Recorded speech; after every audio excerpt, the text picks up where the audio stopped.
All right. Sorry that I am late. You're in luck, Tayo. You're in luck. It's going to be about a lot of things. It's just what it's what prompted it. So, in the comments or in the description, I posted links to two things. One of them was Ross Douthat's conversation with Douglas Wilson, which PBK played some clips of a while ago. Interesting times with Ross Douthat. And it's great. I really enjoyed it for a variety of reasons, because Christian nationalism, politics, Trump, Christian blue imperialism, all these things are fascinating. Also, I want to bring this in. I just saw it, or I want to at least reference it. Where is it? So on X, PBK, I just saw this little clip. Hello, replies. How do I work this? Preston Sprinkle had here, I'll what do I do? How do I copy it? He had a little clip. So Preston, if you watch this, Preston's a busy guy, and I've stopped communicating with him largely. But he posted this conversation. I don't know this person, Kathy Shies from Holy Post Media, to talk about people on all sides of politics using the Bible to advocate for their views. And it's a great little clip on here, I'll put it in the thing. Look it, there it is. So that's a little X post, because it's true. Like, if you so coupling together a few things, and then we'll get into talking about universalism. We'll get there. So a lot of threads. Get ready for the mosaic vision. Get ready for it. So I think this is true. Take Tom Holland's thesis, which is basically that America is a Protestant country. It is Christian, or post-Christian, or ex-Christian, or Protestant, or atheist. I mean, all of these things are protesting the thing. You know, they are set in opposition against. It's like when Peugeot says, like, any culture that's organized around protest or being in opposition to something is parasitic. It has no religious basis for itself. It is just like, we are not that. We're protesting this. Picket signs. You know, Derek Webb has a lyric. They'll know us by our picket lines and signs, which is interesting because now he's a very woke protesting ex. I don't know how he identifies now. You know, be careful you who judge, for in your judgment you condemn yourself, and by the standard you measure, by the units, by your measurement, it will be used against you. So maybe Derek Webb's former units of measurement will be measured against him. And maybe mine will too. But here's the thing. I'm striving to be one who forgives. So if that's my unit of and not a self-righteous forgiver. So we will get there. Also, I forgot to do a little bit of my little intro. Meow meow. Hey, kitty cats. And look at Nick just affirming me. Nick is so affirming, not at all aggressively confrontational. So yeah, we are a Christian country. We are a Protestant Christian country. This is I think that's, I don't know. It's obviously debatable. I don't know that it's debatable well. And most people, like in that clip of, I don't want to play it. You can, well, should I play it? Can I play a clip on stream? Let's play it. Let's just do it. We got some time, right? Here we go. Let's zoom in. Ooh, ooh, ooh. Let's make it big. Not working on Sundays, for prohibition. What we think is just is based on the Bible. It's Christian justice. So are we trying to fight for a Christian nation? And how is that different than all the Christian nationalists? I mean, I am of the camp that we have like way overly broadly defined Christian nationalism. Okay. And I think we've done that in part because we're uncomfortable making some of the distinctions we really want to make, in part because we haven't actually been very thoughtful about it. I think sometimes we just kind of go like, really conservative people claiming Christianity for their political goals is something I don't like, so I will call that Christian nationalism. Quick interjection. Very true. Happens all the time. I would say that's, I think Nick will appreciate that point. I think that's usually the pejorative, negative way that people talk about Christian nationalism. These people with these political views, I don't like. I fall into that even in my kind of Christian anarchism viewpoint and this is also related to a different post that I had on X that I'll just read here. Because I have my own political views. Obviously, they're anarchist. Like, I think there should be basically no government, and it should all be local, extremely local. I don't know. I mean, I don't know how realistic it is with our global technology. This is the problem with our technologies. We've created this. Is why I was going to write the book like 10 years ago, Technological Babel, but I don't know that I'm capable of writing a book either. With our garments of skin and our technological scaling that we can do and how we can spread ourselves out, I don't know that anarchism is possible because we're too broken and sinful. Like we will use technology to intervene toward what we think is our own ends, either for greed or for what we think is the good. And it will be our damnation, All right, let's go. What did I say? I said, any framing of, quote, my framework / belief / system has not been successfully tried or was corrupted is a telltale sign of ideology or idolatry. So like that's, I thought of that actually because of the very end of the Ross Douthat, Douglas Wilson conversation.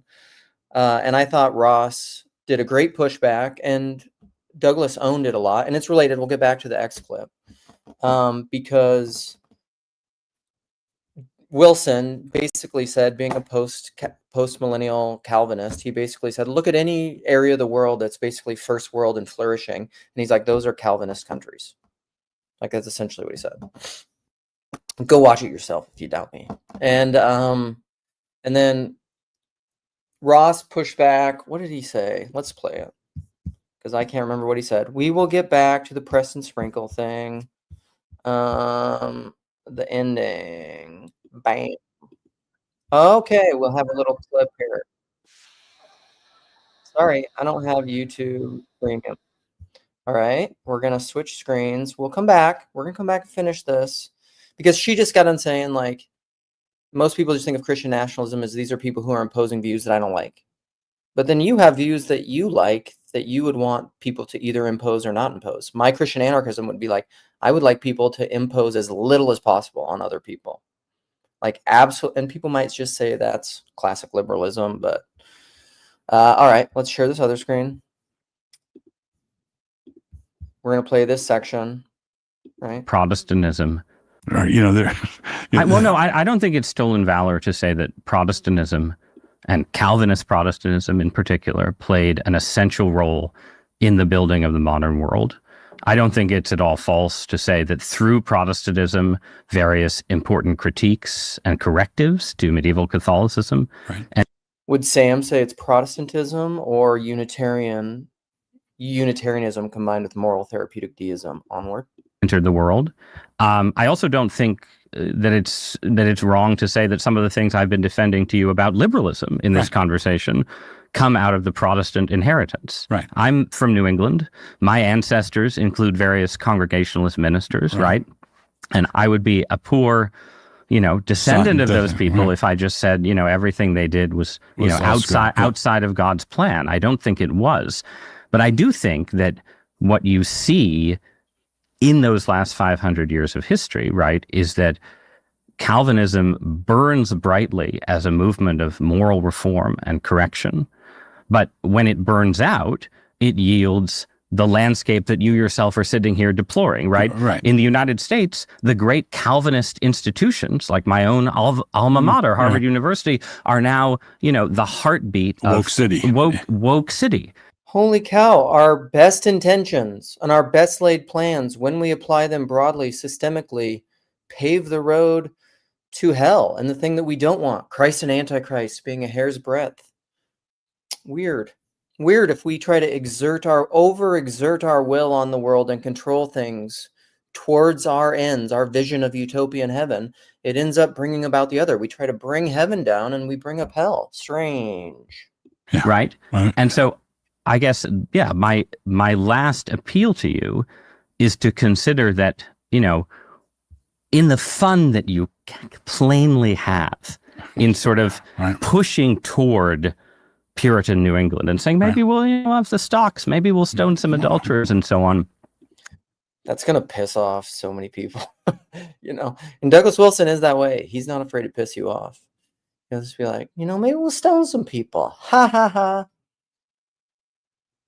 But people don't like it when we make these things explicit. Let's use current American global imperialism and let's have our current slavery that we have with sex trafficking, and let's just have it all behind closed doors. Let's export our pollution and our wars and our indirect genocides across the world through military industrial complex. Let's not.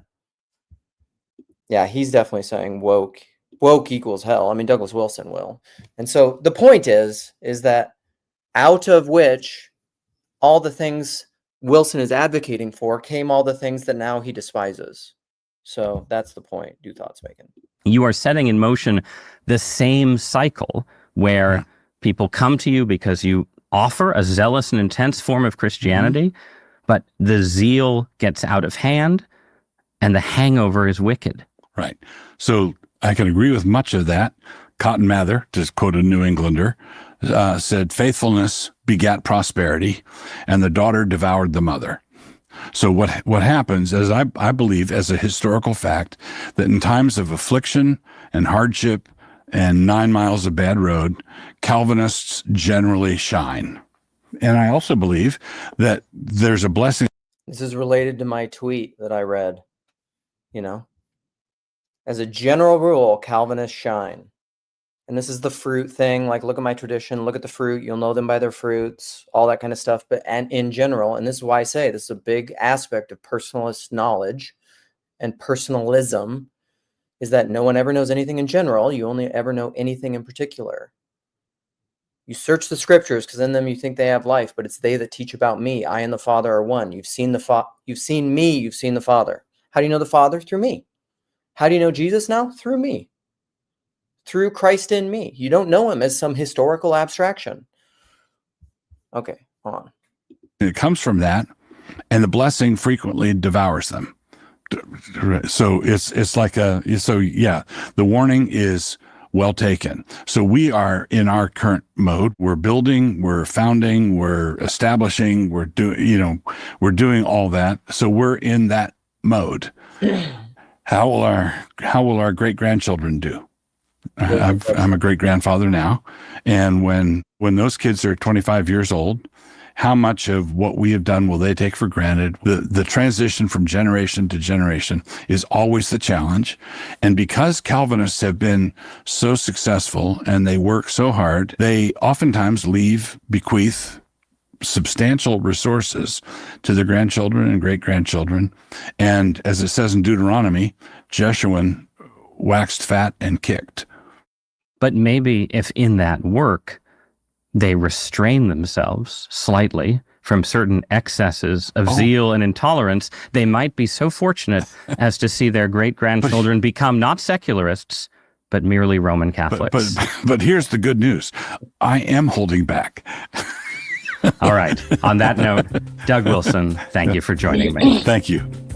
So they had a lot of playful good things. The other thing I will add from that clip, and then we'll get back to the X post, because I thought that was excellent, and it's broader in here, is that even I'm not I have a long history with Douglas Wilson. I don't actively follow him now. I used to read his blog a lot. I think he's one of the most witty writers alive today. I'll give him that. He's not a doofus. He's not dumb. Because here's the thing: you can be wrong and not evil. You know, at least in the moment. You maybe can't be wrong and be not evil long term. I don't know. But we're pointing to the title fulfillment of universalism in the beginning of this conversation. But Wilson in this talk, I think, I love talks like this because it's really easy for progressivist, more left-leaning Christians and non-Christians, non-labeling post-Christians. You know, I live in a world of, look at my tank top. It's crooked. Gotta get my tank top right. Who live in this Tom Holland post-Christian world, who are just protesting, who are just set in opposition to the basis of their whole culture. Sorry, it's the way it is. Those people can look at someone like Douglas Wilson and not know really anything about him, which is something that we love to do. We love to be highly critical about things we know little to nothing about. And just pick him off. But look at long form conversation. They sat down, they had a long conversation, and Ross just asked him lots of great questions. It was wonderful. Like one of them, because they'll say he's a misogynist, doesn't like women, you know, because he's a complementarian. He believes in gender roles, all that kind of stuff. But then he says, I believe in, Ross asked him directly, and I timestamped it in the comment. He said something like, Tayo and Nick going off in the comments. They asked him about women owning private property. He's like, yeah, women should own private property. And that's because Doug keeps saying, like, I'm biblical, which also, I mean, we could go on the big side tangent of sola scriptura and biblicism because it's rooted in modernist rationalism and it's dumb. Sorry. But positively, he's striving to be biblical. He's, you know, and so he's saying women owned things, you know, Proverbs 31, isn't it Proverbs 31? The woman who owned property and goods and sold and had her house. And he's like, because if some man, because he basically said in the podcast, in the interview, that if some man, her husband, treats her like crap, the woman needs to have something to fall back on. Like if he just abuses her unbelievably, she doesn't need to be left completely without anything. And so, yeah, she should have private property. And then he also asked about physical coercion and beating your wife and stuff like that. And he's like, no, they should be thrown in jail. That's illegal. That's not allowed. That's a horrible thing. And so, like, you can't, whether or not you agree with him, whether or not you think a household should have, like, he doesn't believe in women's suffrage, but a household should get a vote and a man is the head of the household, but the man should listen to his wife. That's his viewpoint. You can not agree with it, but there's nuance there. You can't just call him a misogynist. Because again, by what standard are you judging him? This goes back to the post on X. You're judging him by feminist, female empowerment type metrics. Where do those come from? They probably came from the New Testament. You know, and Douglas Wilson will talk about that, like even slavery, St. Paul, you know, and this has been taught, Philemon. There are pointers in the New Testament away from slavery. And they'll get into this in the post. Let's keep listening to it because they talk about, you know, a lot of these people, the blue imperialists, they will criticize people on the right. And listen, I'm neither. I'm an anarchist. So don't get mad at me. I'm just trying to steel man and star man for imposing their views on people. But then they want their views imposed on. Where do you think civil rights came from? The civil rights movement. Like that just came out of the Enlightenment. Where did the Enlightenment come from? Secular, like those kinds of secularists study more, you know, I don't know, become more woke or study more history or something because it's not legit. All right, let's go back. Let's keep going. I have an affinity for I think sometimes we just kind of go like really conservative people claiming Christianity for their political goals is something I don't like. So I will call that Christian nationalism. I had a class of students at Duke Divinity School where we were reading a bunch of articles for 1 week. We spent a week on the Old Testament in politics. And all of the articles were about conservative evangelicals in America's history going to the Old Testament for not working on Sundays, for prohibition, for whatever. And some of the students in this class, 22 years old, really zealous, really often coming from evangelical institutions and wanting to leave that behind, said this is terrible. No one should use the Bible in this kind of way. The Old Testament should not be a blueprint for any political action. You should be Christian in your demeanor and your behavior, but when it comes to your voice in public, you should not be using Christian arguments. You shouldn't be using scriptural arguments. And I said at the beginning of class, like, I want us to put everything we say about this through the lens of, does this make sense of the civil rights movement? I was just going to say. Most of the students in this class would say when conservative evangelicals use the Bible in politics, it's bad. When civil rights leaders use the Bible in politics, it was good. Well, that was a point I brought up at the ETS last year with you. And you kicked my butt on it. And I think that their judgment about those two things is actually correct. Yeah. But we're not thoughtful in why. Yeah. And so we end up basically saying when people use the Bible for political things I don't like, it's Christian nationalism. And when people use the Bible for political things I do like, it's good, faithful political theology. That's so, and like, that's legit. This is where all of us, everyone should take the log out of their own eye, right? And this is me being moral and just prescribing what I think people should do. And so I should do this as well, in as much as I'm capable. The problem is that I usually need people who disagree with me and who are contrarian and strong-willed and skilled in talking about things and who I think are smart and who I respect. Otherwise, I probably won't listen to them. I probably don't have the humility to listen to people I don't respect. Because that's real. I mean, somewhat that's real saintliness, right? Can we even listen to the people that we don't respect? Because then I can take the log out of my eye, or some degree. So then I can help the brother take the speck out of his eye. Like, that should be our direction of thinking about these things. And so when we're judging, quick aside, we're going to finish the thing. So there's personal issues going on in my family right now, not my nuclear family, not my wife and children. Although it goes on in all the dynamics of family and everything all the time. I've been ruminating a lot on, and Duncan Trussell brought this up with Rogan, because he was referencing his Bishop Barron conversation. And he said Duncan said Bishop Barron said that Satan in the New Testament is two things, right? He's the accuser, and he's Diabolos, devil. He's the scatterer, the one who divides, the accuser. I've been really, you ever notice, I mean, this has to do with salience and relevance realization. You ever notice how, like, something comes up in your life and you just start really paying attention to things you never paid attention to?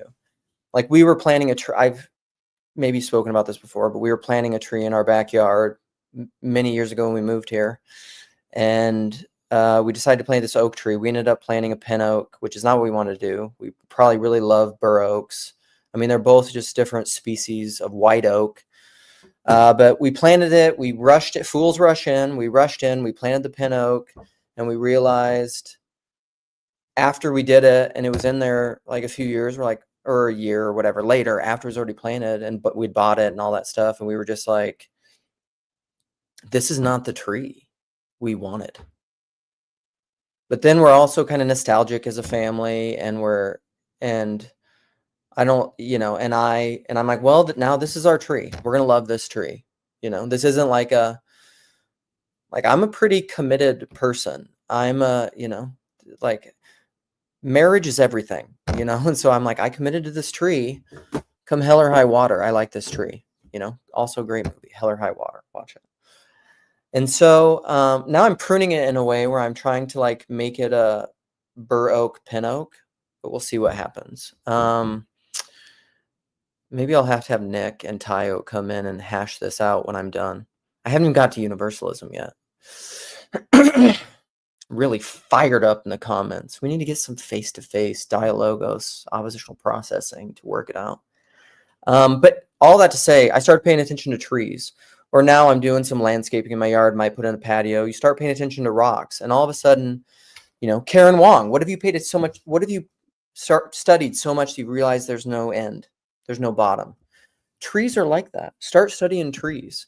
I really like whiskey. Whiskey's another subject. You start talking about oak or beer or barrel aging, which usually you use this species white oak, but there's different species of white oak. Which white oak? From what region? All interesting stuff. They don't use red oak. I once bought a bottle of whiskey that was from a species of white oak that's only native to northeast or the northwestern US, because there's a manufacturer, I'm blanking on their name right now, of single malt whiskey from Washington that uses this. And I'm so dorky about this stuff. I love this stuff. Anyhow, you start paying attention to trees and you realize there's a lot to know about trees. I've been doing that with accusation. We're going back to Satan, circumambulating, all right? And the accuser. And I'm just like, I'm such an accuser. I'm way, way more of an accuser than I want to be. I don't want to accuse anyone. I don't want to even accuse myself. This is St. Paul. I don't judge anyone. I don't even judge myself. So how can I simultaneously, but here's the thing, Jesus said some pretty harsh things in the New Testament. And this is like the fundamentalist thing. How can I, instead of being a wishy-washy, like I can't know anything about anything and I'm a mystic, but then having conviction, how can you be hot or cold, lest I will spew you out my mouth? Jesus' words in Revelation. How can I simultaneously be not one who accuses and divides, but also set boundaries and have convictions and take stands on things? That's a hard line to walk. To be fully convinced in my own mind, but to be gentle and in so much as it depends on me, live at peace with all men. That seems like a paradoxical thing. And again, that's why humility is probably one of my biggest metrics, if I trust you. So I've been thinking a lot about accusations, and I would encourage everyone, and like when I open this up, the stream, those are rules and standards I'm going to have for my stream. Don't be accusing. Don't be name calling. No ad hominem. Control your tongue. There's a certain way you can disagree with people even strongly and not be an asshole. And when I talk about asshole, see, again, I'm not naming in particular an asshole. I'm speaking generically. Don't be asshole-ish. Don't act as an asshole. All right, let's go back to the thing and keep watching it. And you know what? But like, here's the thing. Don't treat St. Paul with the same authority you treat Jesus. I think I can to some degree, because St. Paul says, follow me as I follow Christ. St. Paul basically says, if I'm not following Christ, don't follow me. And I think that's how the authority of the church works, fractally. And so inasmuch as Paul is embodying Christ in me, and I can't know Jesus apart from St. Paul, because this is how everything is interconnected, I can't know Christ without my family that I was raised in. I can't know Christ without my church. I can't know Christ without my children, my wife. It's all fractal, buddy. All right, let's keep going. Yeah. And what I instead want to say is we should bring the full strength of Christian convictions to public life. And we should not be afraid to say, when I advocate for more compassionate immigration policies, I'm not doing it just because I think that's nice or that it's good for the country. I'm doing it because I think this is not just that God has said individuals should care for immigrants. I think God in the Old Testament has said nations are judged by how they treat foreigners. Oh, snap! Mark D. Parker! Man, nations are judged by how they treat immigrants. And listen, I'm not taking any stand there. I'm just saying I think Mark would love that and affirm that. But here's the thing. There's legitimacy to just such free and open immigration that you let in. Not all cultures are created equally. Can we affirm that? There's hierarchy in cultures. You wouldn't say all cultures are uniformly equal in the quality of how they treat people. I don't think anybody would be so crazy as to say that. So if you let a lot of cultures in that, as a rule, don't treat people in ways that we think are biblical, humane, ethical, true, whatever. Again, it's the secular parasiting off of Christianity. Where do your values come from? Golden rule, protecting the innocent, Christian values. Then there are cultures that do that to more or less degrees. If you let a bunch of people in from a culture that intrinsically their religio and their act as if and everything that they've inherited is culturally opposed to that, how do you think that's going to affect your culture broadly? How's that going to be long term? This is the nuance of the immigration conversation. All right, let's keep going. And I live in this nation and my lot is bound up in it. And I both want that for the sake of those individuals. And I want us to be the kind of nation that operates the way God has described nations should operate. And I don't think I should hide that. I also don't think that I should treat that argument like a trump card against any other kind of argument that can be made in public. Okay, here's the thing. Just what she said, just taking what she said, I loved it. I thought it was fantastic. Okay, I've been talking 30 minutes. I got to fulfill the title and talk about universalism. When we come in, we can talk about anything I've already talked about, or we can talk about universalism, or we can talk about something else. But we will not name call, and we will not interrupt. Those are ground rules that someone can tell me how to put on my channel as an established ground rules. All right. So Doug Wilson, in that conversation, let me go look at my comments. What did I say? One of the things he said at the very beginning, because this conversation was not primarily about, it was not primarily about this. Got to get back to it. Sorry. Shut up, Ad. Okay. Where have all the comments gone? What are my comments? What did I say at the beginning? Let me just think. We just got to sit here and think what it was. This will be a fun game. Dang it. I'm not going to be able to remember it. Oh, here we go.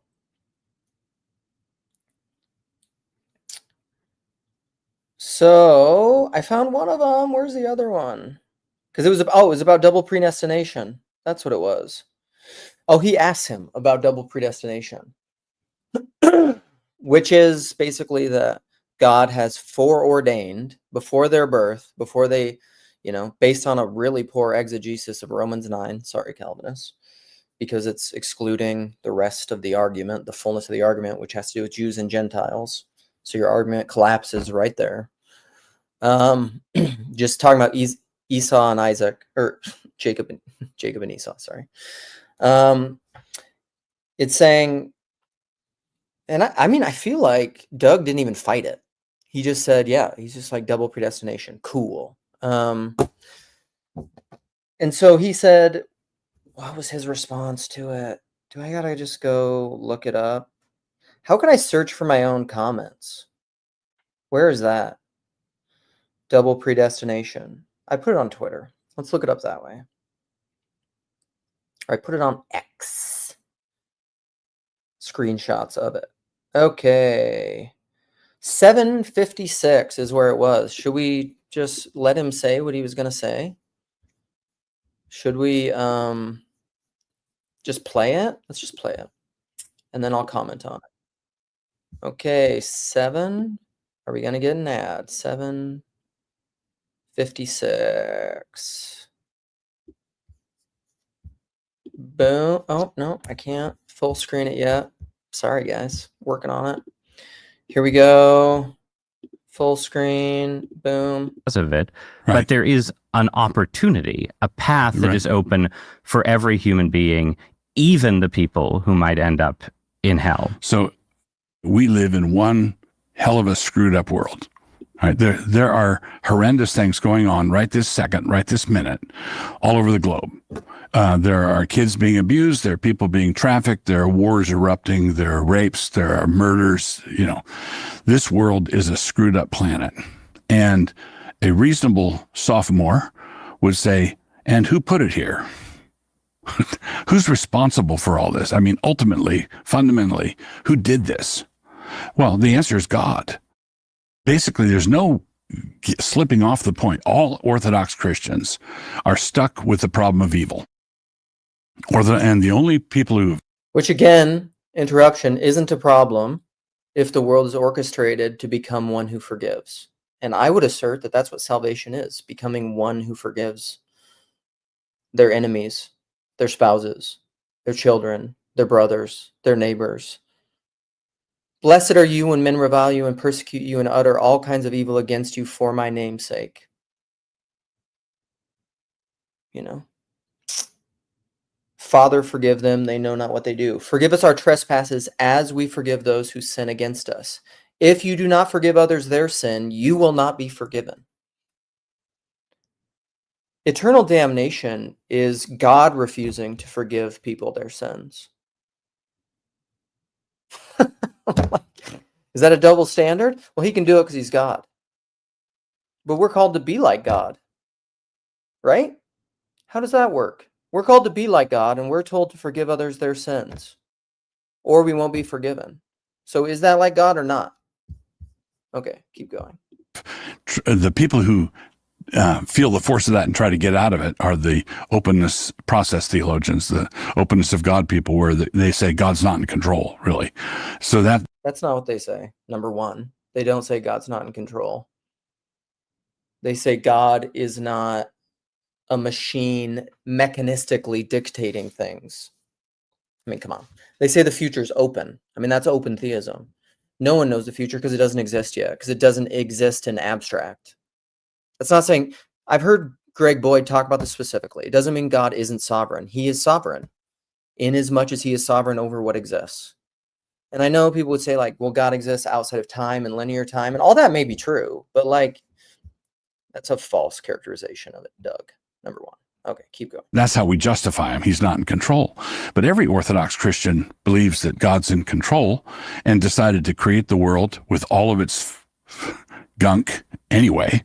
And so at some level, God's responsible. The thing that distinguishes the Calvinist is that the Calvinist acknowledges that and speaks right into the microphone and says, yes, God is involved. So talk about the political project. Okay, Right? I think I missed where it is. I mean, what did he say first that prompted this? Monday.com. Opposite of any work platform we tried in the past. How dare We tried you? other work management I will platforms, mute you. not naming names. Suck. They all suck. Just to take an alternative theory, right? Okay, An so- alternative Christian theory would say, do not Oh, here it people are is. bad Here it is. people. He can do that without villains, and bad people are bad people. He can do that without sullying his hands. Kenny, here we go. Here it comes. God can do this without selling his hands. Also, George MacDonald would staunchly disagree on this. And I can't remember what writing it is, but he says God has obligations to his creatures. I mean, you can look that up if you want. The way I preach it is that God draws straight with crooked lines. Okay, here we go. There it is. God draws straight with crooked lines. Let's talk about that a little bit. Go watch the full clip if you want the context. Meow. Meow. It's me being silly, okay? Just take it easy. This was my question in there, right? I said this is a big deal. Eternal damnation, no reconciliation with God and other men, mind you, because I think those are the same thing. So God, in the end, is not reconciled to some people. And also, if those people are in an eternal, unending damnation, because I'm not denying hell. I don't deny hell. It's a common misconception. But if they're in an unending damnation, a quantitative duration of unending punishing, then there's no reconciliation with them. And if there's no reconciliation, is there forgiveness? And is there actual goodness? George MacDonald talks about that too. So I say eternal damnation is evil. Like, I'll just call that evil. How about that? Then there is no forgiveness. And if we do not forgive others, we will not be forgiven. So, a world where anyone is damned, everyone is damned, because we are not isolated individuals. Here's a quote. Annihilation itself is no death of evil. Only good where evil was is evil dead. It's transformation. An evil thing must live with its evil until it chooses to be good. That alone is the slaying of evil. Otherwise, you're a dualist. I'm going to just tell you, if you believe in eternal evil, you're a dualist. And I would argue that you're definitely not a Trinitarian. I would argue you're probably not a Jew. I don't think that comports with Jewish theology. Salvation is becoming one who forgives and reconciles. That is being united to God. Does God reconcile with his enemies, those who are opposed to him? Famously, he does. For yet while you were still sinners, Christ died for you. Except for these people that I predestined not to be saved. That's evil. That's evil, Doug. Are they made in the image of God or not?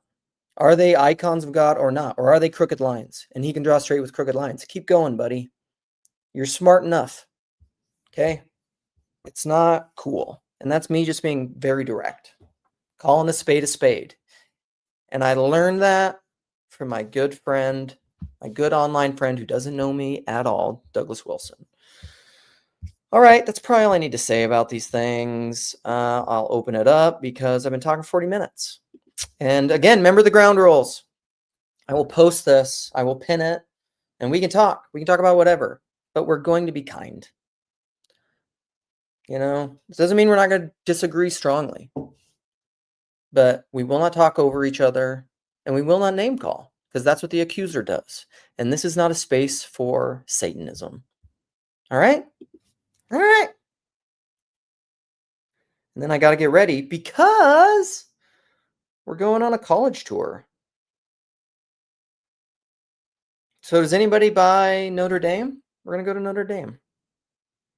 Does anybody want to visit me or connect me with people there who work in the philosophy department or the humanities or something like that? Did I pin it? I did pin it.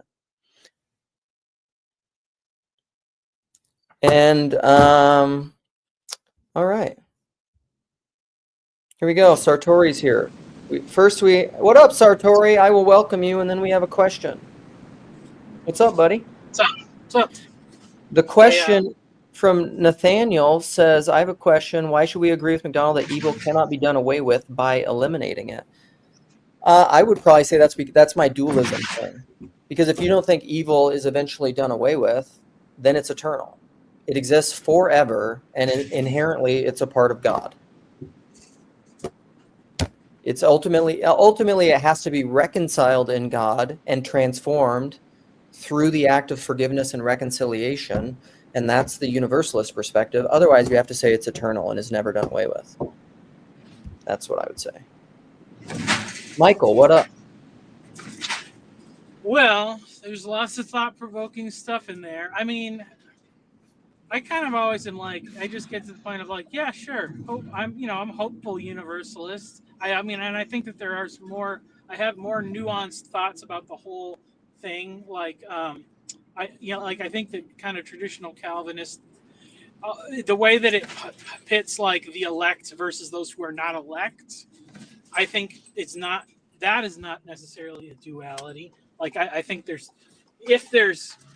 I think there may be three categories, because there are all these ignorant good people that are redeemed. The sheep. So you have the sheep and the goats. Then your elect are the shepherds, the people that are specifically, called in to serve God right in the here and now. So I mean, I think that that's to say there's a distinction, like why somebody wants to serve God now in this life that's separate from eternal punishment or reward, and so and obviously I think if you posit as something like that, I think that it makes it at least the most sense to assume that God is going to be as exceedingly more gracious than whatever we can imagine. So everybody should at least consider the fact that if there's a certain person and you're not sure if they're like serving God, they are certainly not beyond redemption. You shouldn't be too surprised if God decides he wants to be merciful So like, then it even gets to the point of like, okay, so who does go to hell? I don't know. Some weird hypothetical thing. Right. And like you said, like, what is the ontological nature of that? Which, so I thought about this, because you have that whole like wheat and tares thing. Mm-hmm.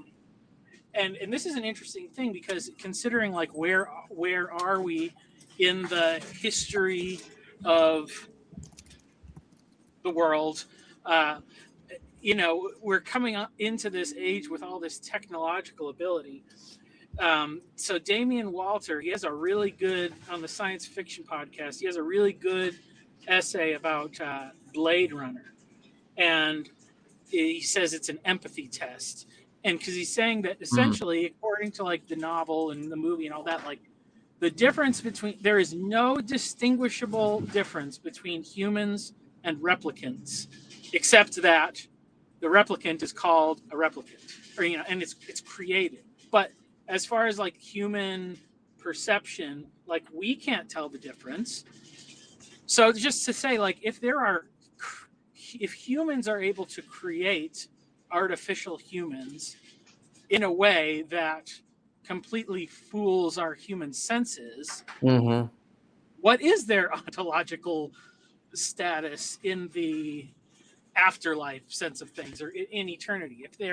If they are sub creations, like, I mean, we might carry their memories with us, the influence they have on us, but I mean, and maybe that might even mean that they are remade in some other way in an eternity.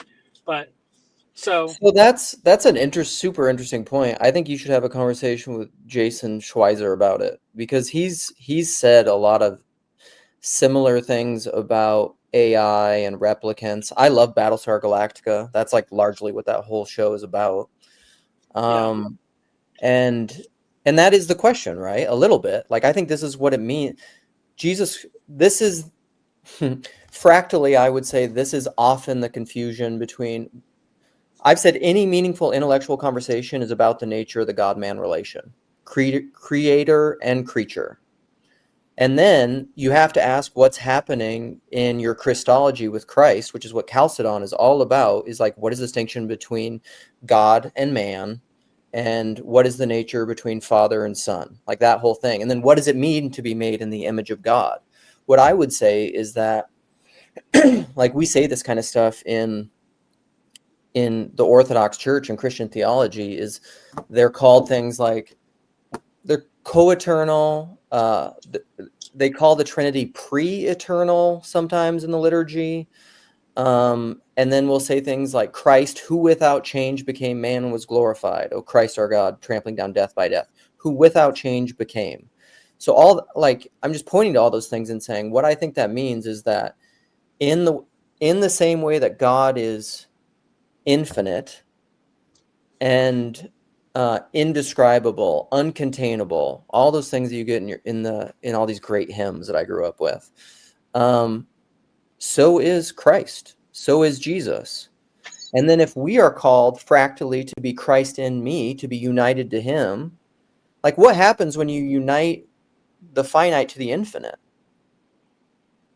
And this is what it means, I think, to be an image of God, is that we are also infinite. Like, this is part of the whole point of, I think, being made in the image of God and being an icon of God. And this is why you can't treat a person as someone to be used, but rather to be loved.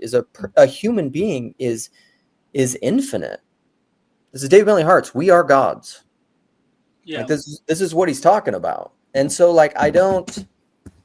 So then, if we create replicants, and as Jason would say, what happens if we Pinocchio them and we are willing to die for them?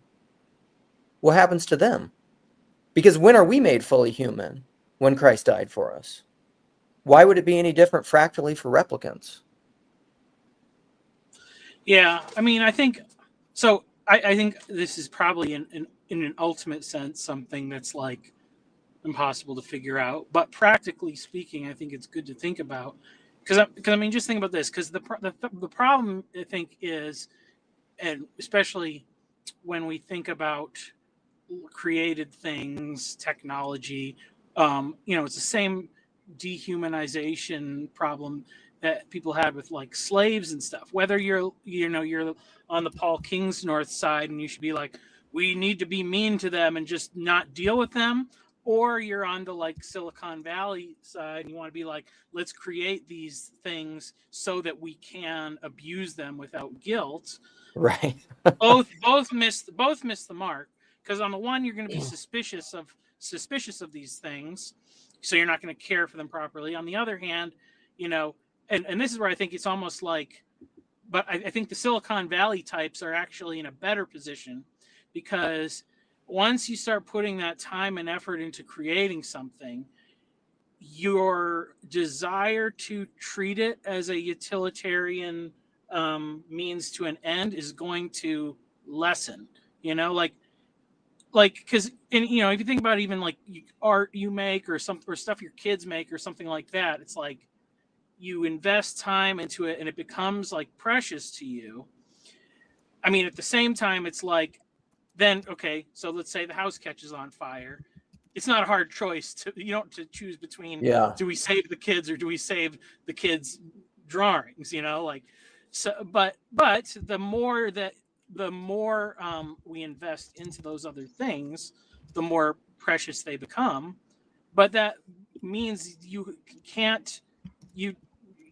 desire to like use them as slaves or punching bags or whatever is going to decrease. You can't create stuff and while hating it. So in that sense, I think, the points you're making are certainly things we should.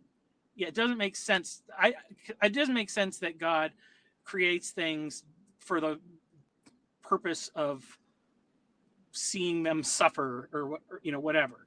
I mean, so like at least I think you'd have to go with like an annihilationist kind of a thing, and even in that sense, it's like, well, God, it's like the one son of Judah, the first one. It's like God killed him because he was evil. It's like, so it's like, well, God knew whatever his eternal fate is, he wasn't going to accomplish anything else good by being here. So, it's like, well, and that's kind of I agree with that. I think David Bentley Hart wrote his beautiful article on that, where he talks about like, it's entitled Traditio Deformis or something like that, but it's on the poor Calvinist exegesis of Romans 9 and election, because it's saying like even that death or election, it's all the same thing. Like if God kills this person, you're not elect for living right now. Like you're done. Yeah. And so it's like, but his point is God doesn't show favoritism also. So like reconcile that, because God's just saying right now, you're done. Does that mean you're done forever? Is that an absolutized judgment for forever? Well, I don't know. What's the point of the resurrection then? Is that just like for no point that people are resurrected and then judged? Well, why not? If they already died in their sins, then they're just dead. Why resurrect them? Just to judge them again? And this goes to Phlebas's point of death, is like he just said, I don't know, most people have this really, the intermediate period and death biblically are complex, evolving, historically embedded conversations that I think most modernist people, evangelical types that are just handed, it's based in like Far Side comics and just like platitude level understandings of verses like it is appointed for man once to die, then comes judgment. You have no idea what death is in the Bible, largely. It's very complicated. And what the intermediate state is, like that's the period before the resurrection. What I have really no idea about, and it's very hard for universalism, is the second death. I don't know what that is. And I don't know how that fits in my system. Yeah, I mean, I think so. In some sense, it's interesting because I always think about the eternalness of the stuff, and so I think about like what did God ultimately? So this is why I think like with the Calvinism, you have a way more cognitive dissonance if you try to do the infralapsarian view rather than the supralapsarian view. Like if you don't think Like if you think that God's like choosing who's elect or whatever after the fall, that's Mhm. very confusing, because I don't think that this is even really what he ultimately sought to create. What he ultimately sought to create is the new heavens and the new earth.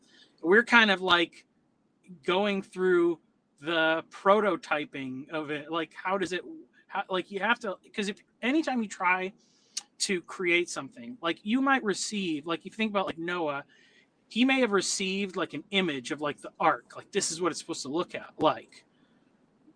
But then he's got to think in reverse, like how do I get from nothing or the stuff that's laying around to there? Like that's the kind of question that I think this temporal aspect of reality is answering. It's the proof of work for the eternal.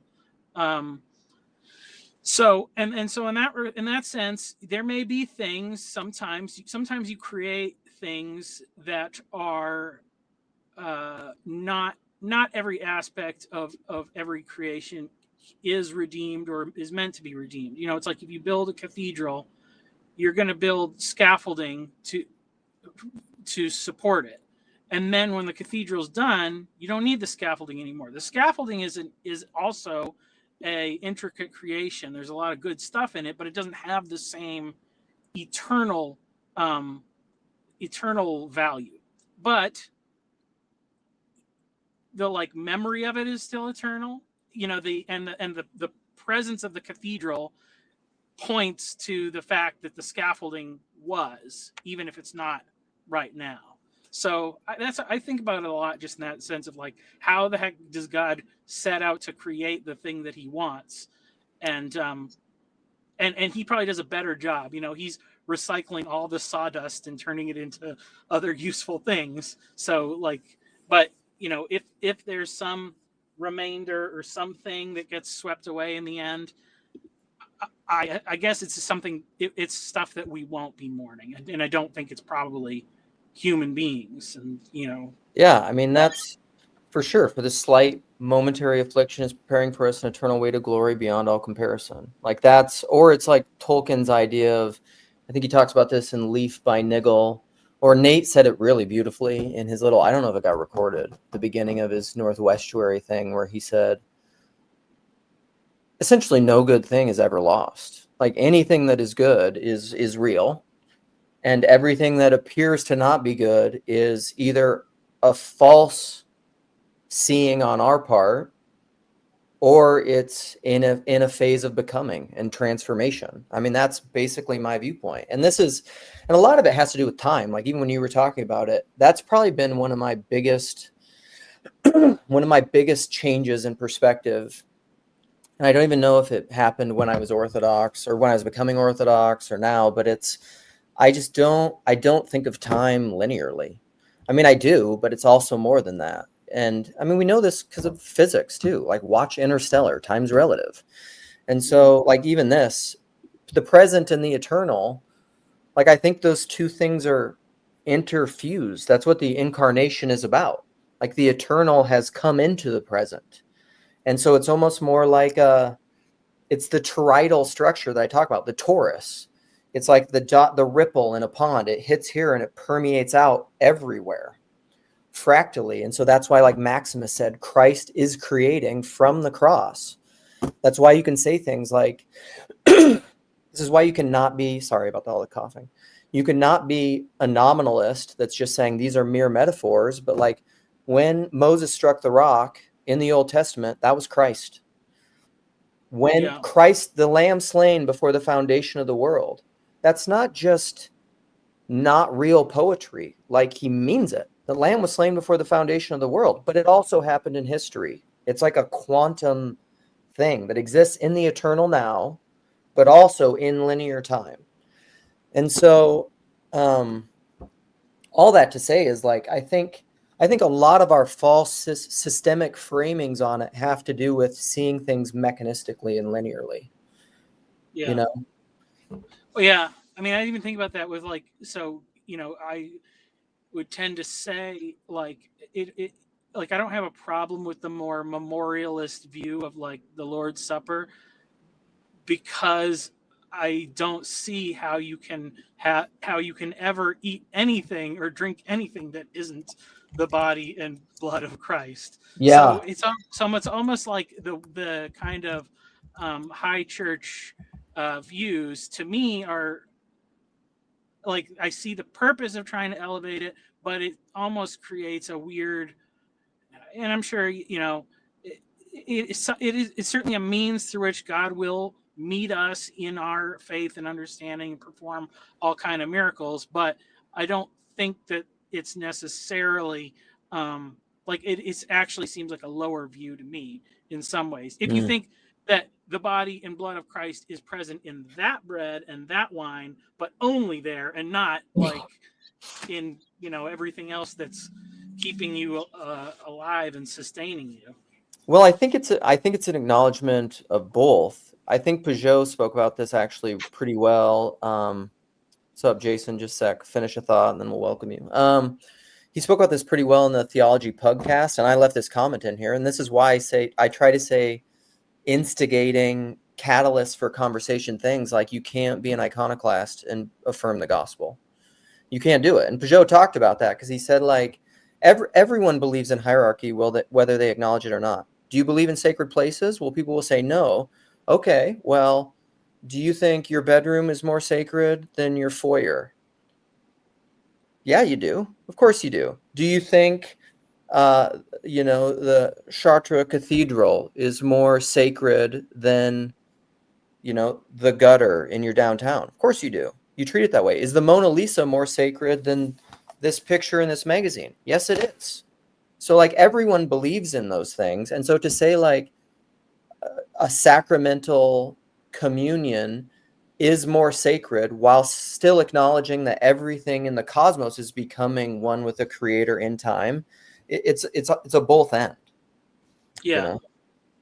Well, that's why I would say, but in my view, that's why it's good to do it in that specific way in every church, regardless of like, whatever. And then if the preacher says this is just symbolic or something, I can just be like, I don't think that's true. I think it's meaningful. It can be more meaningful to me, even if they're saying that it's not.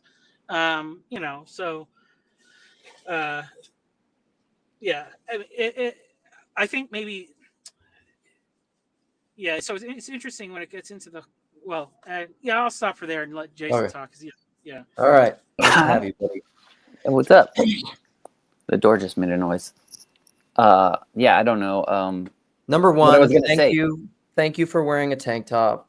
You're welcome. It was on purpose. Number two, it's good to see you. You could talk about whatever you want. Do you want to talk about AI and human beings dying for their creation? Yeah, I could talk about that. Well, I hopped on because I liked what Michael was saying, but then you kind of got to it before I did. It's just no. Well, he was talking about how everything is sacramental, and that's one side to it. But you brought up the other point that you have to have both. And I feel like there is something really to that too, to having just the one. I mean, not even just the wine and bread that we take as communion, but the actual man, Jesus Christ. Like there actually has to be an incarnation, like a very, very, very or it's the same. Not anything else. It's the same in marriage, right? Like my wife is the one. That doesn't mean that all other women suck. Well, she is mine. She is mine. You should start saying that. Your wife would appreciate it. Yeah. All other women suck. Yeah, and they're ugly. Yeah. I can't even look at their stupid ugly faces. That's what I'd say. Oh, man. Also, congratulations. Yeah. Jason is newly married, very much in love. His wife is the most beautiful woman in the world, except my wife, who she looks like dog shit compared to. Just kidding.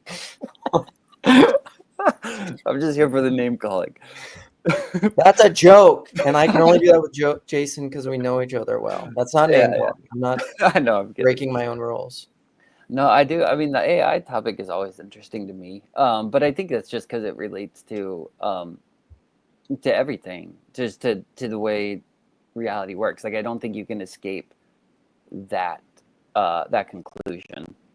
Which makes sense, because if God is like actually one thing, if God is real, then you can't really escape God. So with even the way we approach and treat AI, like it has to end up there. I think it has to reflect that fractal pattern, creature creator relationship, like you guys were talking about earlier. You actually have to die for it, but you're always going to be scared of that if you don't believe in God. If you like, there's going to be fear. That's why I say the people that don't want to die for AI, I don't think they believe in God. Like I really don't. That's Coming me. in swinging hard. Well, because if you actually believed in God, if you actually believe that you were created by that life-giving spirit, then you wouldn't fear to engage with it. Like there's really nothing else. Yeah. Like it just kind of gets down to this weird sort of faith and despair, like linked together. It's like, what other choice do I have?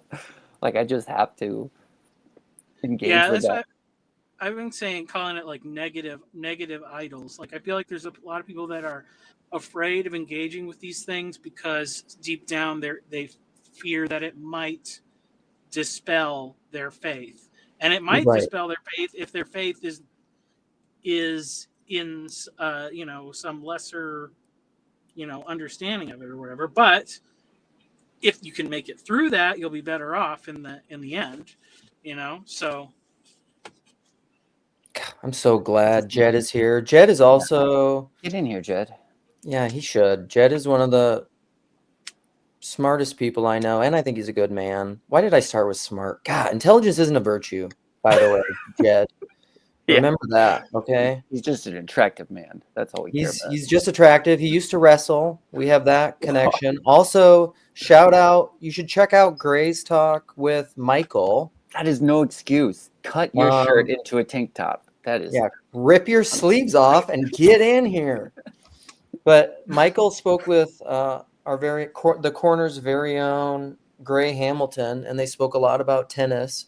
And listen, like Gray's really great at tennis. When I meet him for the first time, I don't say, "Hey, look, Gray's." When I introduce him to people, I'm like, "Gray's really great at tennis." Like, there's other things about Gray that are wonderful. Okay, it's ridiculous.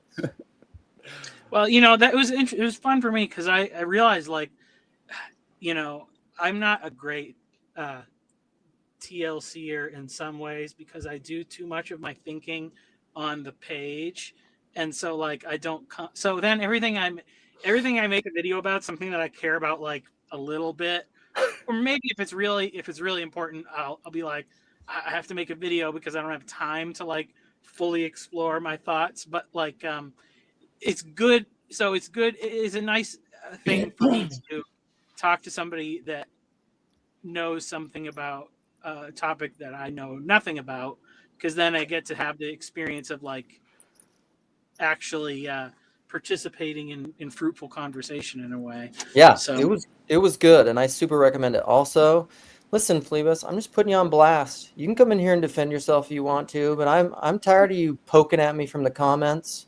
So here we go, buddy.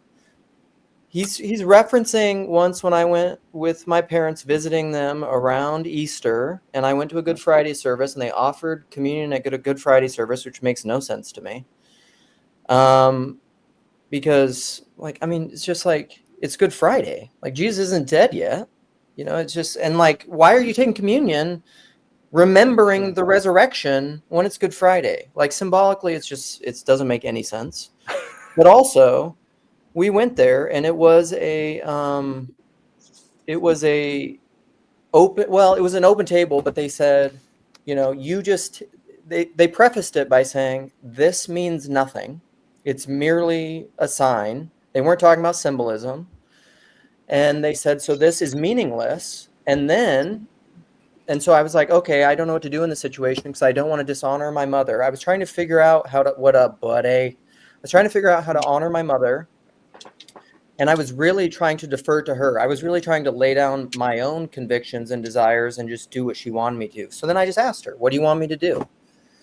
And she gave the good Protestant answer, which was, you just do what you feel like you should do is right or whatever. So then I turned to my oldest daughter and I said, well, what do you want to do? What do you think we should do? And she was just like, he just said it doesn't mean anything. I don't want to do it.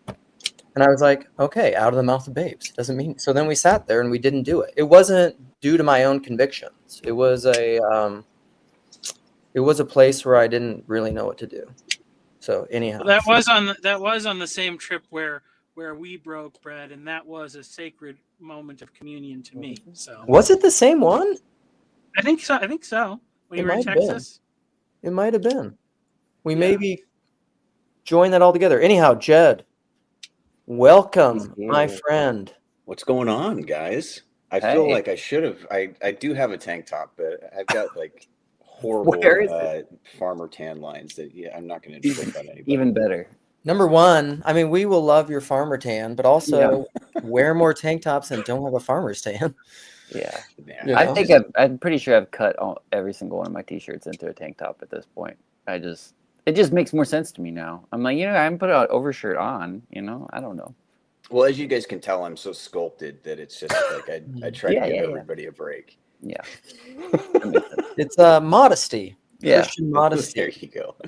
Yeah. And it's actually just, I think I still dress the same at 46 that I did when I was 16. It's jeans and a smelly t-shirt. God, I love Matt. What a great question. Is Eastern Orthodoxy a way for non-creative people to constructively explore creativity? Yeah, that seems about right. Oh, God. So The what love. do you, like? I just popped onto YouTube and I saw that you were live. What are we discussing here today? So Mark, by the way. Hey, buddy. So I spoke about a number of things. A lot of it, I eventually got to fulfilling on the title, which was talking about universalism. But I was playing a clip from Douglas Wilson, who I'm sure you know. Oh yeah. And he spoke with Ross Douthat. Is that how you say it? Douthat? How do I say it? Douthat. Yeah, I think. And they were speaking because he's come into a lot more popularity because of his general takes, which he described as what did he describe it as? Libertarian, like a theocracy, something like that. That's the way he described it, basically. Yeah. And then I played another clip from this conversation Preston Sprinkle had, because those have been big topics in the corner, is Christian nationalism and what does that mean and how should we talk about it? And so I was talking about that for a long time, playing clips. But then what prompted the stream is at the very beginning, he said, he was asked directly about double predestination. And he said, the way I talk about it is God can draw straight with crooked lines. And my question is like, are the crooked lines, are they ontologically crooked lines? Were they created as crooked lines? They can draw straight lines with a crooked stick. Yeah. He's riffing on that. Yeah. Yeah. And I'm trying to say, like, do they have the image That's of God? been rolling around in pastor speak for a long time. Yeah. I remember pastors like 30, 40 years ago talking about that. So I was talking about Calvinism, double predestination, universalism, and Christian nationalism. All topics that people love and don't get fired up about, and I can't be canceled on. So I got a take on Christian nationalism, which is different. I think it's a symptom. So the way I think it's a symptom is that I feel like if you study history, like there's certain ways that our present moment rhymes with past moments. And I feel like if you look at kind of our present moment looks in some ways similar to the 30 Years' War, right? Which would have been, post-Reformation, which was really kind of what gave rise to the modern nation state, right? The Peace of Westphalia, the Westphalian state is what they call it, right? Was kind of how Europe moves out of its feudal arrangements into more national arrangements. Capitalism emerges from there. But if you look at kind of some of the deeper undercurrents globally, let's just put it back to the rise of the internet. The internet is kind of a globalizing phenomenon, right? It has us all talking to each other. Borders don't really matter in the same way in cyberspace that they do in physical space, right? And like every major nation on earth right now is having significant trouble retaining a national identity in the face of rapid global change. And so the rise of not just Christian nationalism, but nationalisms, like you can put Christian on as a label of a subset of nationalisms, right? Is they look like to me something more like the signal that it's the symptom that indicates that a system is dying, right? Like, I think that part of what is happening is that the internet and related technologies and related supply chain technologies, all of these things that really connect us, actually put incredible amounts of pressure on nation states to retain their identity as nation states and retain sovereign status.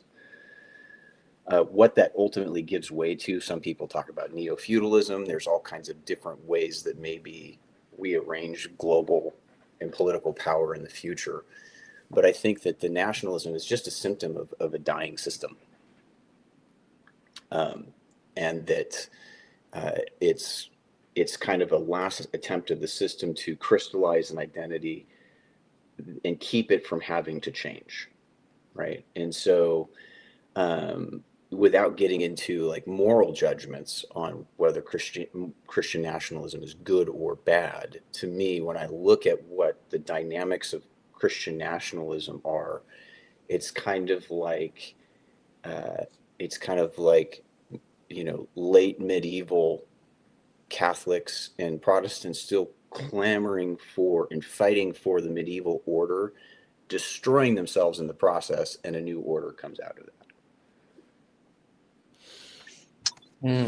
That's yeah. And I'm not passing judgment. I'm not a Christian nationalist. I think it's I'm not one, but without imparting some sort of moral loaded categories to like what is going on there, I think that what's happening is a massive sea change in terms of how society organizes, and there's a felt sense of that. There's an unknown after, like what are we if we're not Americans, right? What is our identity? What's a grounding identity? And the nation definitely provides a sense of identity, even down to the individual. So how does the individual then reconnect to a broader sense of the whole? I think that what you see in nationalism is a kind of reaction, because it's actually a really kind of an older iteration. Like prior to the 1640s, nationalism was not possible because there weren't nations in the Yeah, right. Yeah, it's really interesting because like Doug Wilson's interesting because there's a lot of Christian nationalist people that are further right to him, and they are very much like looking for the mode of like top-down control. He's always playing interesting games with language, and so he's kind of trying to do things from both ends, which is possible now at this moment, though it might not be. But being in a republic, like, yeah, you can have political influence, but he's also like got his Christian town. So like if you have your Christian localism and scale it up over time, which that's why he's saying like 500 years, it's like, okay, yeah, that's the right way to do it, more or less.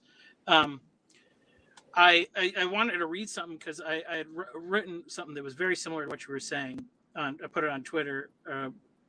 I'll just read this. The divisions caused by the internet are messy, but I think they represent the new division of language that toppled the globalist dream of creating a Tower of Babel. God's purpose in dividing language was to prevent the growth of an unholy monoculture that preserved life without the destruction of a flood. The needs of culture that spread apart had to be addressed with humility and patience as neighbors rediscovered how to communicate with each other from the ground up. I think that this is the best way to understand what will continue to happen and the good that will eventually triumph. Communities that embrace isolation will have to rise and fall on their own strength, but those that are willing to reach out in humility will form bonds on the basis of common values and needs. This is the path forward for an emerging metagelical movement. It's not going to be based on propositionally defined orthodoxy, but in relationships centered on orthopraxy, especially practices focused on a normative vision for human life, centered on the goodness of marriage and family, and orthopathy. This last term, the right feeling, is what unites those who recognize it as either a vibe shift or the fellowship of the Spirit.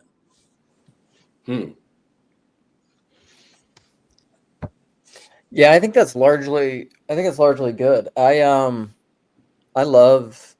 think I'd largely agree with a lot of what you said. Both Michael and Jed, because the global economic thing is not what we're looking for. That's just like an economic way to unite all the languages in one common economy, to rule the world. But then the thing that I don't understand about Christian nationalism, and I don't know how to advocate for it and apply it that much. And people push back on me about being like somewhat of an anarcho-socialist. I mean, that's how I would probably self-identify now. And this was part of the clip from the Press and Sprinkle thing that I played, is that essentially by what metric are people judging other people? Because the woman basically said in that clip, Jed, that you didn't see, was that like when someone is against Christian nationalism, what they really mean is like somebody is trying to use the Bible or their Christian identity to advocate for these policies, and I don't like those policies. But then they would simultaneously say, like, I like the civil rights. And it's like, well, what basis do you think they were arguing for civil rights? Like the Bible and Christianity. So like it's what she's essentially saying is like basically everyone in America, and this is kind of a broad Tom Holland thesis, is that we are either overtly consciously Christian or we are unconsciously post-Christian, ex-Christian. But like the values are coming out of Christianity. Like it's not some nebulous secular enlightenment thing. Like they're coming out of Christianity. And so how do we then, by what values then do we agree upon how to live together? Well, that's like super important. And like, I think that the paradigms I lean toward, and I mean, I think this fits in my own way I put things together theologically as well, is towards something more of an ontological pluralism. Like we actually need to, like if you observe in nature, you see this plurality of life everywhere. Where life is possible, it's diverse, right? And it's the actually monoculture is not a good evolutionary strategy, right? For a lot of reasons. Like there's a lot of reasons why plurality has redundancy to it. It's robust. It leads to flourishing, those kinds of things. But we have a problem, like a major problem that you see both on the left and the right in our own country, where we tend to want to totalize, right? So you have progressives who want to totalize a progressive system. You'll have conservatives that want to totalize a conservative system. And we can't conceive of ways in which you can have a value-based politics, value-based economies that yield pluralities without those pluralities being collapsed into like simple relativism or, totalism. Like it's really, and what's, as technology accelerates, that's going to be one of the main inflection points is you can use now AI technologies to basically enforce a monoculture if you wanted to. Right. And I think there's a real danger with that. So I lean towards more pluralistic models, not by saying that every different way of being or every different truth claim is equivalent. It's just that there's a place for all of them. Right. Yeah. And we're going to have to figure that problem out, or we'll just kill each other. Yeah, the culture war. That's the quote that I love from that, where it's just like war is the inability to have conflict. I love it. It's such a right. great... And there's always going to be tension between plural groups, right? There's always going to be, like, you're not going to get, Christians and Muslims sitting down and saying, oh, we have fundamental agreement broadly across the board. There's going to be tension there. Yeah. But, if we can't embrace some kind of plural model for governance and economy, I'm not saying that you need to make that into a religious pluralism, but I'm saying just structurally, I tend to be more in favor of those that preserve plurality. Yeah. All right. Which means that, like, you know, in a church setting, the way that works is sometimes you don't get your way entirely. You don't get the church that you want to have entirely, or you got to tolerate other Christian groups and those kinds of things. So, anyway. Yeah. So I want to welcome Brad. Brad, we got to give you 5 minutes. Yeah, 5 minutes. We'll Yeah. give you as much time as you need, and we maybe won't even have closing thoughts. We'll see. Good. Well, thank you. I came on sort of last minute. I've been watching most of this show. I've watched this show for a while. I'm trying to come out of the lurk a little bit because I'm so reticent to speak in public, even to my family members. So, except my twin. I've been following all of it. I watched last Friday's live stream. I watched the randos. Well, I didn't get on to talk about that, though it's still with me. In fact, I've been texting my brother this morning while I watched this show. But the thing I want to talk about is mention sort of what Jed was saying. And by the way, I don't know anybody. I haven't talked to anybody except on here, but maybe Luke. And that was at Midwestuary. So. Okay, yeah. Greetings to everybody. And greetings, Brad. Good to be here. Nice to meet you. And I was holding Sartori's book when I was talking to Luke for a minute there at Midwestuary. I'm excited about maybe getting a copy of that. I just didn't win at the game that day. Probably because I was too shy. Now let's move on. Christian nationalism, yeah. I think Jed's perspective on that is really good. And I want to speak to that because whether or not he's pro-Trump or not, to me, is a very small issue. It's a bad issue in light of what he just said. Because I think what we are up against, because it is symptomatic, is the nations of the world are kind of on a hospice situation. We're in trouble. The death of man is happening because of the death of God. But I think the thing that's shaking as man is also dying in who we're supposed to be. We don't know who we are, so we lost meaning.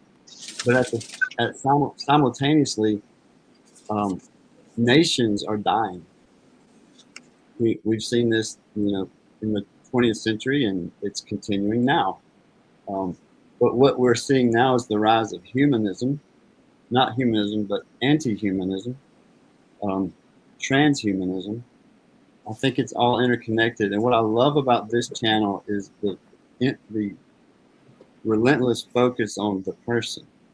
We're not talking about ideas that are way beyond our scope and scale. We're really trying to talk about things that, like theology meets with personhood, nationalism and American politics are all in the mix, but I don't think we can really do much about a lot of that per Friday's live stream, yes, but I also think that it's all scope for our conversations. But what's at the heart of it, and why I like this channel, is that talking about people and relationships. So that's my 2 cents for now. I wanted to just put that in, see what anybody might say. Well, we will always accept that. Any affirmation and liking of my channel and the things that we do and talk about is welcome. That's good. I couldn't agree with you more. So that was lovely. Okay, let's. I'm gonna extend it. I just put a link to my book that you can download the PDF. Put it in the private chat. So there it is. You get Michael's book, Brad. Check out the private chat. Oh, you sweet. Can follow the link. Thank you. Very much. Okay, I'm gonna extend it to 1:40, but that's really it. Listen, I know how much everyone loves this, and it's the highlight of their day. But I can only do 1:40. David, let's PVK. Get your screen recording ready. Here he comes. David's ready to talk. Yeah, it's been very interesting listening. I was really into Mennonite theology before, and Mennonite theology is, to me, the other consistent response besides Christian nationalism. I think you either get I think you're either an Anabaptist or you're a Christian nationalist. I think those are the only options, right? So like the Anabaptists that I know, they're like, we don't even vote, or whatever, right? Like the people who are very, very serious about it. I do think that there's something very important which is happening, which is like people talk about things as like an end stage, but I think it's an aspect which is important for a transitional stage. And it's that you are continuously reminded of why you can't remain here. So an example of that is I watched this video that was just arguing that Dwight from The Office was actually a better boss because Dwight actually inspires the real workers' revolution, whereas everyone loving Michael means that there's no actual problems coming forward, right? You need a situation to be bad enough that it instigates change, right? And so some of the political moments where people are being very stupid, it's not just necessitating change, it's actually repeatedly telling people this is why. This is exactly why. This is why it's unbearable. This is why we have to change, right? And that like, I don't know if this will connect with people. I think it's really, really great that women have a menstrual cycle, which includes them becoming incredibly sensitive. Because having a period of time of oversensitivity means that we have like a monthly period of cleaning house, of like, this is, it's like, okay, we're happy. We're not happy for this period of time. And let's deal with this stress and actually make changes. And if that bleeds into everything, then it'll destroy the relationship. But that those aspects are actually exactly how you get change. You get change by having ridiculous things occur. Okay, I'm going to say a few things and then try to shut up to basically give people final words. I love that. And what you were basically just preaching was Church of the Contradiction, Peter Rollins stuff, which I love, which is that, like, the problem isn't the problem. The problem is a symptom promoting change and evolution and growth. I'm very much reminded of this. I was even thinking of like addiction stuff, AA, and enabling behavior. So I watched this video once that basically spoke about, it was actually Jason's now wife, actually. Her and her dad were talking about this, but it was talking about codependency and enablement, but it basically said one of the ways that an addict will never actually reach rock bottom and change and grow, and the addict is the extreme case, but think of like any case where someone needs to change, right? To what David was talking about is the reason that the person won't do it is they either have symptoms within themselves or symptoms interrelationally with people around them that are enabling them to continue the behavior. If that enablement goes away, they're forced to have to face with something they always knew, that like this is wrong, but they haven't gotten to the point of rock bottom where they feel like they have the kind of death and loss of agency that forces them to actually change toward the thing that they have to go to anyhow. That's what allows the temporal to enter into the eternal. I'm done. There we go. That's my final word. Finish it out, gentlemen. Well, I'll pick up on what David said here. So the way I describe it, David, and I actually think you're onto something, is like what we're in the middle of is a civilizational phase shift, right? And if it's a phase shift, then it's like that's a substructure. It's not. It's like it's the field we move in, right? And if your field shifts phases from, let's say, phase A to phase B, and you're traversing from A to B, as you hit that inflection point, all these old structures and old ways of thinking that seem to work in phase A break down and no longer work in phase B. And I think that's like at the center of a lot of the tensions that we're trying to, that we encounter now, is that the this idea within kind of broadly liberal societies that kind of branch off into conservative and progressive directions, is we've lost even a fundamental grammar to be able to solve tomorrow's problems with yesterday's paradigms, right? And we're all screaming and yelling at each other over which irrelevant paradigm actually matters most. I don't know why I'm yelling. Right. And so the phase shift is like, I think you're right, is like it's a period in evolution where kind of like in a body of water, like they turn over during the seasons, right? We're in that middle of a turnover, and you have to expect that there's going to be turbulence and that a new equilibrium gets reached as the new phase matures. But that's a hard thing to just put into simple language for somebody who's, fundamentally committed to, let's say, the progressive cause or the conservative cause, right? Because both of those kind of orthodoxies, for lack of a better term, are probably dying. Yeah. Maybe we're in the phase of the death of ideology. Or at least certain kinds of ideology. It has no fruit. Ideologies have bad fruit because it's based on an idea, not personal, not on human thriving. And I think we need to have a definition of humanity. What is it to be human? Well, it's to be in relationship. Mm-hmm. Not to have all the right ideas and to be able to put them into implementation and show that we're so organized. Yeah. It's going to look messy for us to be healthy humans and a healthy community. Ideology seems to me like scaffolding, but the building is the real world we occupy. The scaffolding's on the outside of the building, right? And we mistake them. We think that the idea is the structure, and it's actually exterior too.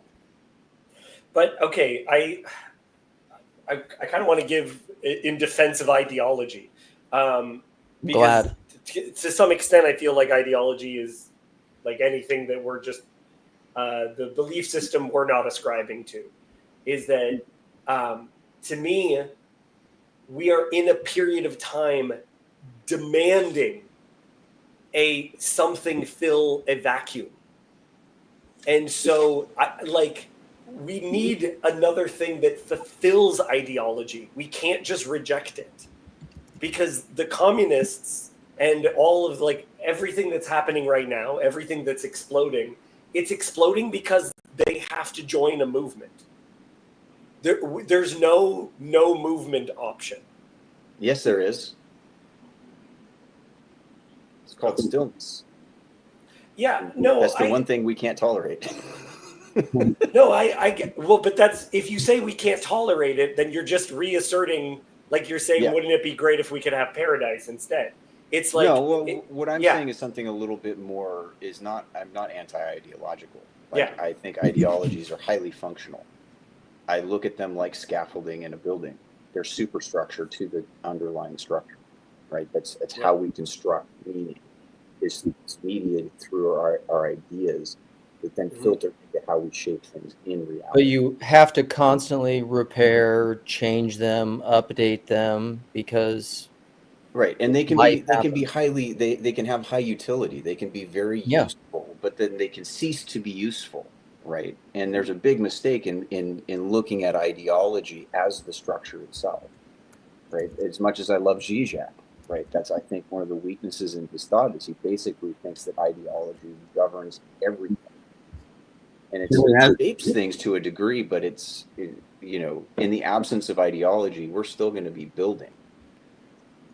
But it's like, to me, the problem is so fundamental. It's like, if you have universities filled with children, right? Like that part of what the university system does is it creates people who aren't adults. Then you created an entire class of possessible people. So maybe they will very quickly switch to being right-wing extremists. I don't see that as being a solution, actually, right? They're going to become weird anarchist somethings, which are I know that there's your good version. I get it. They're not going to become the good version. I mean the anarchists that I knew in Toronto, which was a very different group, right? Yeah. Is that they'll become that. They when you have that, they have to become something. Right. Right. And we don't have the not becoming option. All right. Sorry, guys. We got to do final words. Quick final words. Brad. My final word will be a question, I guess, for David. But what could we possibly ask? Was ideology was it replacing? Like, ideology wasn't always a big thing for humanity, but in the death of ideology, we need another one, right? Well, what was there before ideology got big? That's what I'm after. So I like this thinking. I love it, and I'll be more critical next time. I definitely don't like the tank top, so I'll say why when I come back. Nice, good. With the criticism, you are loved and welcome back. Someone who wants to go next? I'll go. So I think just imagining the fire or the flood. Take time to think about like what would really happen and what would you grab.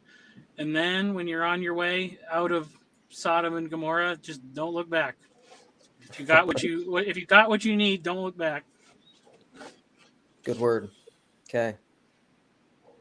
Jed, David. You know what? I don't have anything clever to say. Just is good to see you guys. It's always interesting discussion. And, absolutely. Luke, nice to talk. I'm stuck right now on what Matt was saying in his little bitty on flowers. If you watch that, Matt C, where he was talking about how we're actually not changing anyone's opinions. Is we as a very healthy, community, it's like we're not actually expecting anyone to change. And the last time I jumped on, there was a whole conversation about changing, and I don't know. I maybe I'm contradicting myself now, and I think that this is me trying to line up with and gather in what Jed was saying before about stillness and everything else. Is that I think even how we assess problems is a problem. Well, yeah. So I'm going to end with this because I agree, and it's a riff on that and Matt C's thing, because I think change is slow. Change is not dependent on your will. I think it's planting seeds and their death and rebirth, and I think it's more like we do not change our minds or other people's minds through the exertion of our will and propositional arguments. It's not the way that it works. Yeah. I think the changing of our minds happens slowly through the planting of seeds and faith and trust. And ultimately, it's the work of God in us. And I think we are doing that. It's just not through facts and logic. Yeah. And to mention Federecci there in the comments, I do believe that people change. I changed like a huge amount. I was not a Christian when I was younger. And I just don't know how to reproduce change. Right. Where that's manufacture. You don't know how to manufacture change, maybe. Huh? I find it pretty difficult to reproduce. Even in a beautiful organic way, I still find it difficult to reproduce change. Here we go. I'll end it with the Bible. Receive with meekness the implanted word, which is able to save your souls. How about that? All right. Thanks for coming. All right. That's it. That's all we got. Ending the stream. Love you guys. Thank you.